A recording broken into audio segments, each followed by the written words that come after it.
कृष्णा। राधे राधे।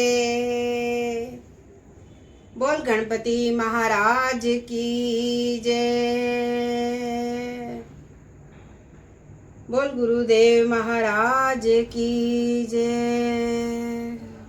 वक्रतुंड महाकाय सूर्यकोटि संप्रभा निर्विघ्नं कुरु मे देव सर्वकार्येषु सर्वदा। बोल गणपति महाराज की जय। बोल गुरुदेव महाराज की जय। बोल कृष्ण भगवान की जय। बोल शालग्राम महाराज की जय। बोल तुलसा महारानी की जय। जयकारा शेरो वालिदा बोल साचे दरबार की जय। कार्तिक मास में कार्तिक महात्म का अध्ययन पठन श्रवण अवश्य करना चाहिए। आज कार्तिक मास का द्वितीय दिन और कार्तिक महात्म का द्वितीय अध्याय।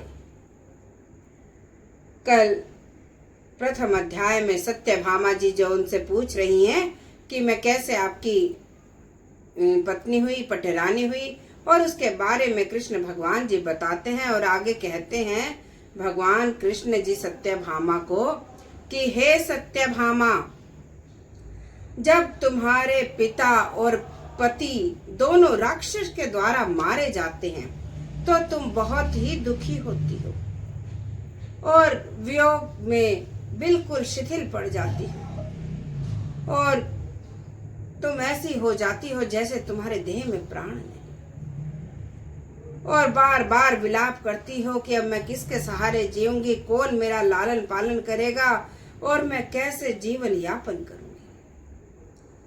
तुम अपने घर की कुछ वस्तुओं को बेचकर उन दोनों का अंतिम संस्कार करती हो और उसके बाद तुम अपना जीवन यापन करने लगती हो और जीवन यापन करते हुए तुम निरंतर ही मेरे विष्णु रूप की पूजा भक्ति करती थी और उस समय तुम हमेशा ही नित्य प्रतिदिन मेरा ध्यान भजन कीर्तन करा करती और मेरे भजन पूजन में ही निरंतर लगी रहा करती।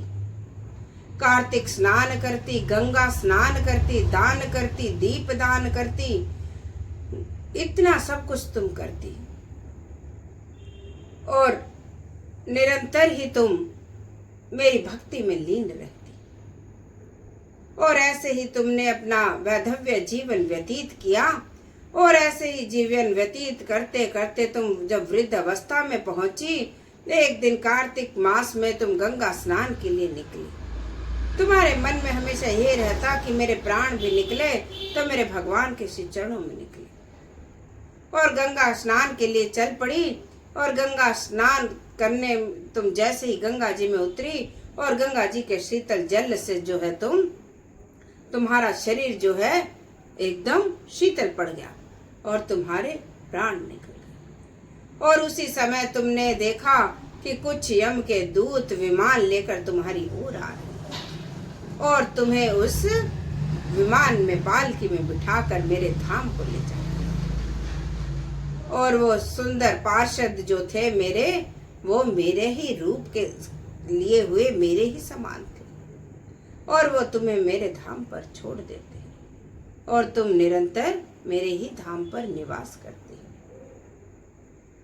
जो मनुष्य कार्तिक मास का स्नान करता है, एकादशी का व्रत करता है, उसे फल और मोक्ष प्राप्त होता है। और उन व्यक्तियों को जो दीप दान करते हैं, जो तुलसी रोपण करते हैं, हे सत्यभामा, तुमने निरंतर मेरे मन मंदिर के सामने तुमने निरंतर ही तुलसी जी का पूजन किया, तुलसी जी की पूरी बगिया लगा दी, जिसके कारण से तुम्हारे आंगन में आज ये कल्प वृक्ष खड़ा है। हे सत्यभामा, तुम्हारे जो पिता थे वो मरने के उपरांत इस जन्म में अब तुम्हारे पिता रूप में सत्याजीत हुए, और जो तुम्हारा पति था वो इस जन्म में अक्रूर जी हुए, क्योंकि वे भी दोनों निरंतर ही मेरा भजन किया करते। और तुमने इतना निरंतर भजन कीर्तन किया, और तुम निरंतर ही कार्तिक स्नान किया करती। जन्म से लेकर मृत्यु तक तुमने नित्य ही गंगा स्नान और कार्तिक स्नान किया और मेरा भजन किया। उसी से ही तुम्हें ये वैकुंठ निवास प्राप्त हुआ। और सत्यभामा जो भी तुलसी का बीजन करता है, रोपण करता है, तुलसी का बाग लगाता है, उसका मेरे से कभी वियोग नहीं हो सकता। इसलिए सत्यभामा मैं तुम्हें पति रूप में प्राप्त हुआ और तुम मेरी प्रिय पटरानी हो। इसलिए कार्तिक मास में दीप दान अवश्य करना चाहिए, दान करना चाहिए, वस्त्र दान करना चाहिए, अन्न दान करना चाहिए, ब्राह्मणों को भोजन खिलाना चाहिए, गंगा स्नान करना चाहिए।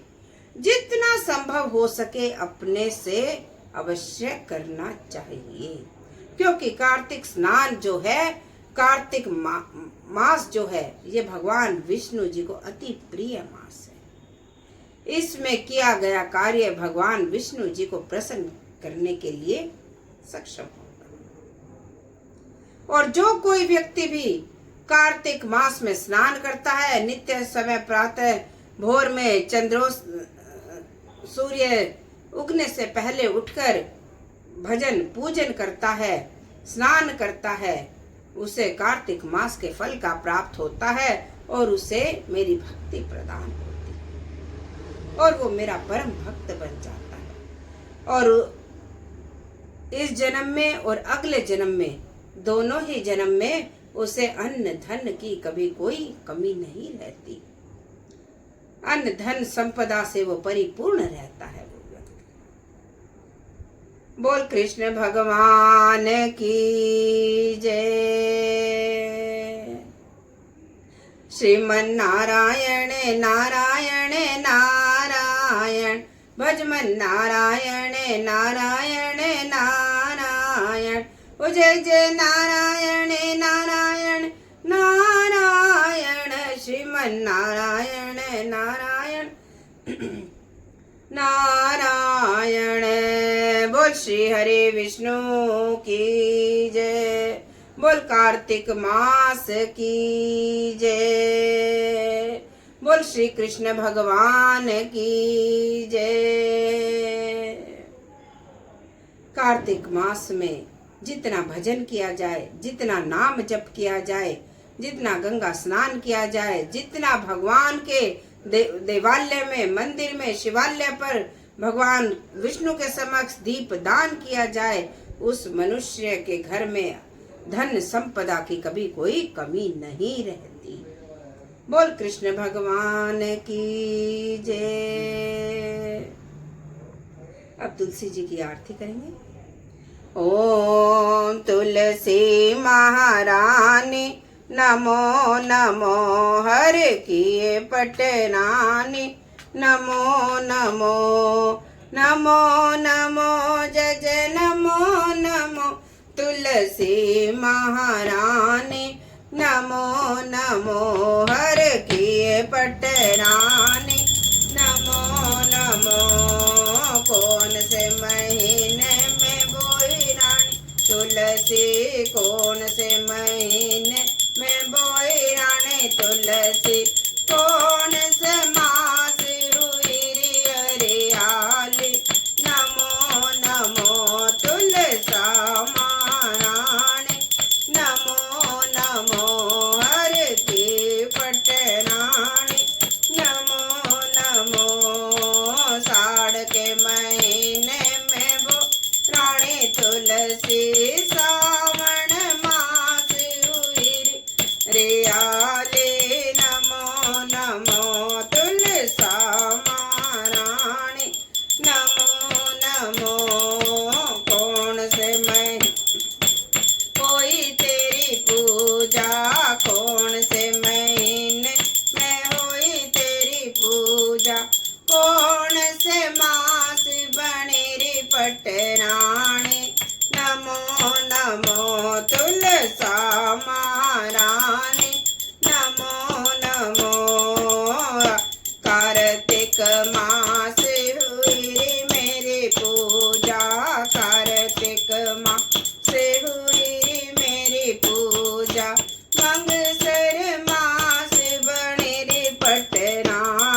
के तुलसा तने जप तप कीने जो शाल ग्राम भैरे पटराणी नमो नमो तुलसा महाराणी नमो नमो 12 बरस में तो कार्तिक नहाए 12 बरस में तो कार्तिक नहाए तो शालिग्राम बणी रे पटराणी नमो नमो तुलसा महाराणी नमो नमो मुख में धरु तो मैया लागे रे चरच रे मुख में धरु मैया लागे रे चरच रे चीज धरो घरे आवे महाराणी नमो नमो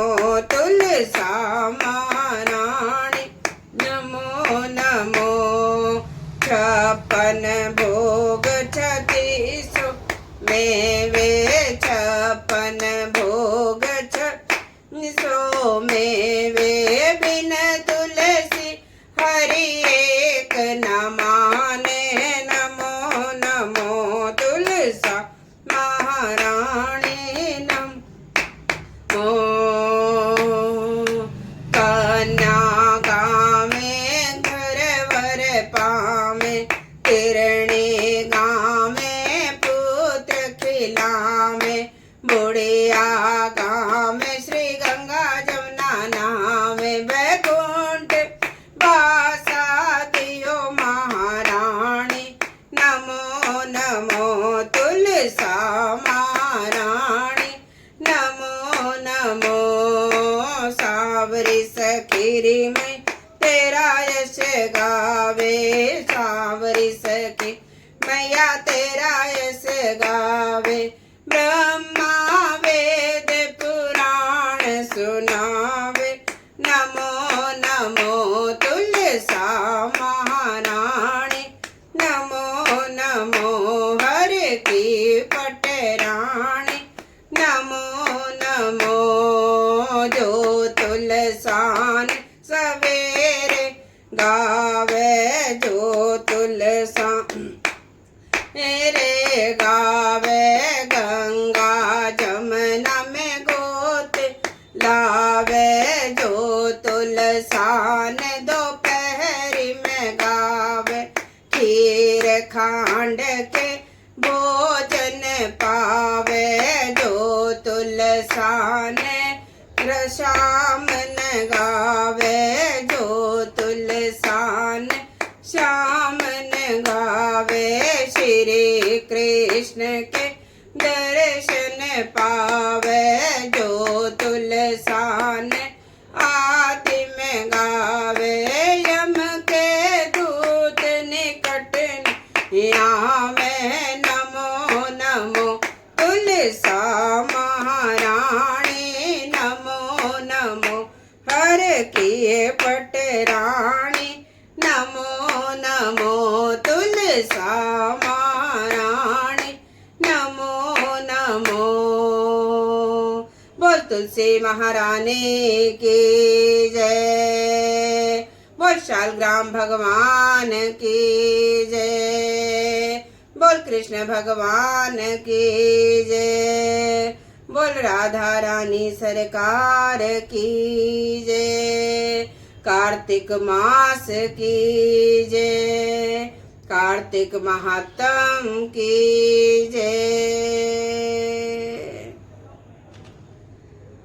तुलसी जी का पूजन आप करते हैं नित्य प्रतिदिन तुलसी जी पर हल्दी का तिलक लगाना चाहिए एक कलावा तोड़कर वस्त्र के रूप में उन्हें चढ़ाना चाहिए जल चढ़ाना चाहिए और सुबह शाम तुलसी के समक्ष दीपक अवश्य जगाना चाहिए और तुलसी जी में शालग्राम जी अवश्य रखें तुलसी जी में सभी शालग्राम रखकर उनका पूजन अवश्य करें बोल कृष्ण भगवान की जय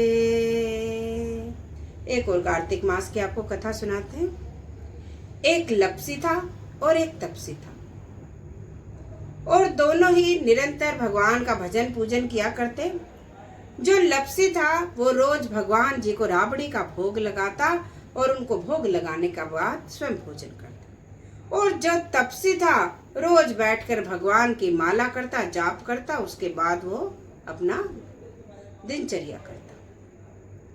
तो एक दिन दोनों में लड़ाई हो जाती है और दोनों कहते हैं, लपसी कहता है मैं बड़ा और तपसी कहता है मैं बड़ा। तो दोनों ही नारद जी के पास चल पड़ते हैं और नारद जी को कहते हैं कि हे नारद मुनि प्रणाम, आप कृपया हमें यह बताने का कष्ट कीजिए कि हम में से कौन बड़ा, लपसी बड़ा या तपसी बड़ा। तो नारद जी सोचने लग जाते हैं। तो वो कहते हैं कि तुम में से कौन बड़ा इसका निर्णय जो है मैं कल करूंगा, अभी तुम जाओ और जैसे तुम अपना कार्य करते हो वैसे ही करते रहो। तो अगले दिन फिर लपसी जो है राबड़ी बनाकर भगवान को भोग लगाता है और उधर तपसी जो है बैठकर अपना माला जाप कर रहा होता है। और नारद जी वहां पर एक सोने की मुंदरी गिरा देते हैं और लपसी की उस पर कोई नजर नहीं पड़ती, वो भगवान का भोग लगाने में व्यस्त है। और उधर तपसी की उस पर नजर पड़ जाती है और नजर पड़कर तपसी जो है अपने पैर के नीचे उसको दबा लेता है और लपसी जो है भोग लगाकर अपना चल देता है। तो दोनों नारद जी को देखकर कहने लग जाते हैं कि नारद जी अब तो बताओ कि हम में से कौन बड़ा। तो नारद जी तपसी को देखकर कहने लगते हैं कि तपसी तुम अब भी पूछ रहे हो हम में से कौन बड़ा, निस्संदेह तुम में दोनों में से लपसी बड़ा है। वो कहते हैं कि ये कैसे बड़ा, ये तो भगवान जी को केवल राबड़ी का भोग लगाता है, ना कोई 56 भोग, ना कोई मेवा, ना मिष्ठान, कुछ भी नहीं, केवल अपना राबड़ी जो इसके पास है वो लाता है, खिलाता और खुद भी वही खा लेता है। और मैं निरंतर भगवान का भजन करता रहता हूँ, उनका नाम जपता रहता हूँ, तो मैं ही बड़ा। तो वो कहता है कि लपसी जो है भगवान की निस्वार्थ भाव से पूजा करता है, उसे कोई लालच नहीं। और तुम अपना पाँव उठाओ, तुम्हारे पाँव के नीचे जो मुद्री है ये मैंने ही गिराई थी, जो तुमने लालच वश अपने पाँव के नीचे दबा ली। जो भगवान का भजन पूजन करता है और उसके मन में लालच भाव रहता है तो वो भगवान का भक्त कभी नहीं हो सकता। जो जिस भाव से भगवान को भजता है भगवान उसको प्राप्त होते हैं। भगवान मनुष्य का जो है सच्चा भाव देखते हैं। बोल कृष्ण भगवान की जय। कभी भी ज्योत दीपक से दीपक नहीं जगाना चाहिए, टूटे लोटे से कभी भी भगवान को जल नहीं चढ़ाना चाहिए। इन कुछ नियमों का पालन जीवन में अवश्य करना चाहिए। बड़ों को भोजन कराकर ही स्वयं भोजन करना चाहिए। दहली पर बैठकर कभी स्वयं भोजन नहीं करना चाहिए। अतिथि को मान सम्मान देकर उन्हें भोजन खिलाकर ही स्वयं भोजन करना चाहिए। बोल कृष्ण भगवान की जय। बोल कार्तिक मास की जय। कल सुबह फिर कार्तिक मास के तीसरे अध्याय की कथा करेंगे। सभी श्रवण अवश्य करें। जय श्री कृष्ण।